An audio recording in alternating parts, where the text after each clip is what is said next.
But like I said, the Liberals are so distracted by the brawling over net zero that they can't put the heat instead on Chris Bowen, Climate Change and Energy Minister, which is sad because this man is a walking billboard for the craziness of the government's net zero schemes.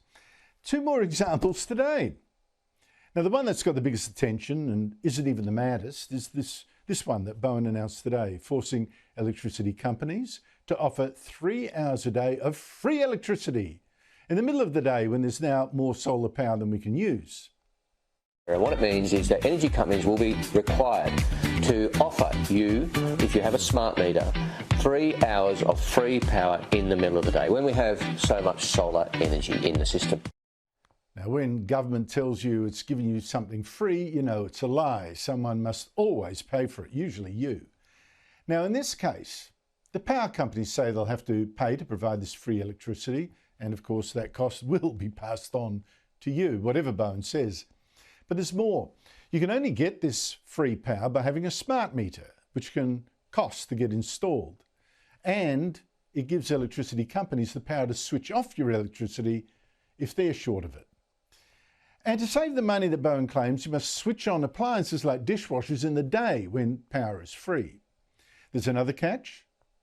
This free power comes mostly from solar panels that people paid to put on their roofs. Now, if everyone gets that solar power free for 3 hours, even if they don't have panels themselves, why should you go to the expense of installing your own? But true, there is some upside to this socialist scheme. If it does take off, it should remove pressure from our electricity suppliers at peak demands in the evenings, and that's good. But that brings me to Bowen's other wild plan to fix exactly that problem. The government is funding new chargers for electric vehicles, chargers that can also drain your car of power if the government needs that electricity instead. This is a car charger, but this is a car charger with a difference. This is one of our very first vehicle-to-grid charging. This BYD, which belongs to Ben here, is a battery on wheels. And Ben, now with this great charger, supported by our government and by Amber, what can you do with it? We can charge our home, and on days when the network needs a hand with more power, we can send it to the network. When the network needs a hand. I mean, how many people would donate the electricity in their car to help stop blackouts when that would leave them without a car if the power really does still cut out? Joining me every Tuesday is National Senator M.Canavan, the former Resources Minister. Matt, good to see you. Let's first, Bowen's plan to force electricity suppliers to offer 3 hours a day of free power to encourage people to use electricity then and not at night when, you know, supplies can be short. This should at least save some of them money, shouldn't it? Well, before I come to a view on that, Andrew, I just want to know whether Chris is throwing in a free set of steak knives as well at the same time. That might make a difference between whether I sign up or not. But I just listened to your clips there, and man, I mean, that guy does sound like a used car salesman, doesn't he? It's all just too good to be true. And I believe in the common sense of the Australian people that they understand that when they're being sold a pup, when they're being talked to by snake oil salesmen, when they're being told something that is too good to be true. And this is certainly that, as you've outlined just earlier.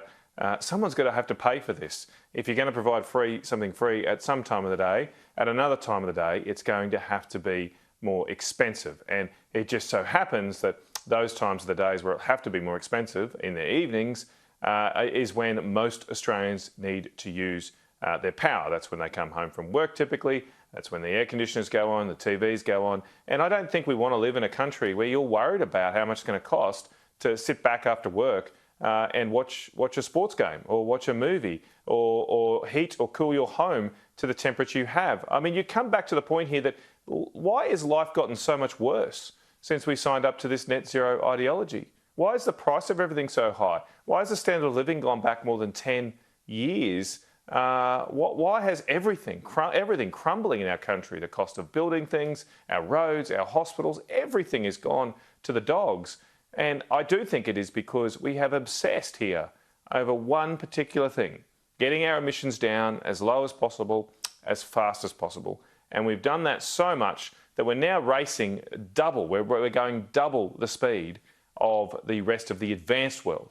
Forget about China and India. They're obviously on a different stratosphere, but we're cutting our emissions now double the rate of other advanced economies like the US, Europe, Japan, Korea.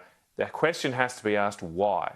Why are we imposing this burden on the Australian people when doing so provides no benefit? It doesn't help the environment for a country of 1% of global emissions to go double the speed of the rest of the world.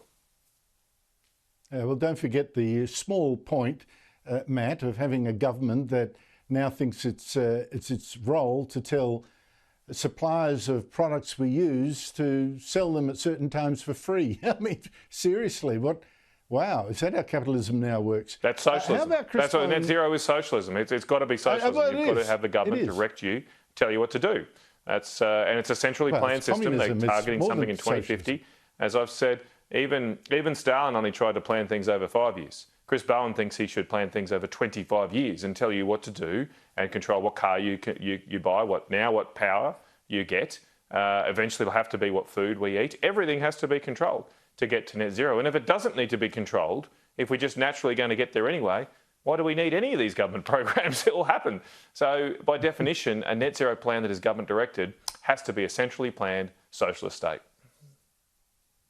Well, just quickly, how about Chris Bowen funding charges for electric vehicles that can also drain them of electricity when there's not enough in the grid?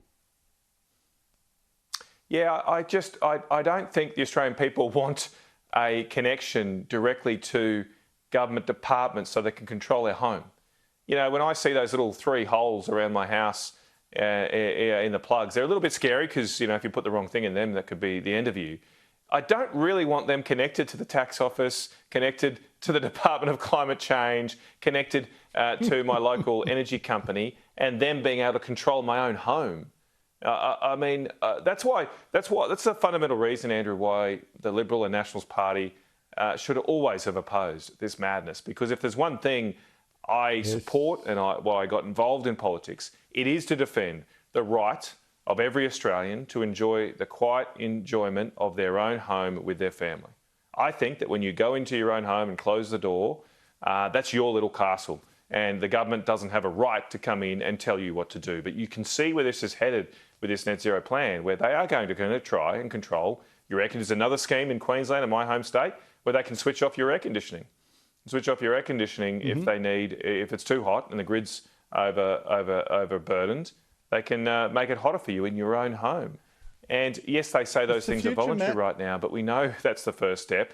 And the people that do sign up, you have a look in Queensland about these schemes, what ends up happening is the people who are signing up to have these switch-off schemes end up being from the poorest suburbs of our city. Those often climate-conscious voters that live in the inner city typically don't sign up because they can afford it. They can afford it. They don't need to sign up, Matt, where they can pay the high prices, where it's the poor suckers that have to pay the price of this net zero agenda. There will come a time when they also say you can't eat meat more than, I don't know, 2 times a week or something. You wait if this is not checked. M.Canavan, got to go. Thank you so much indeed for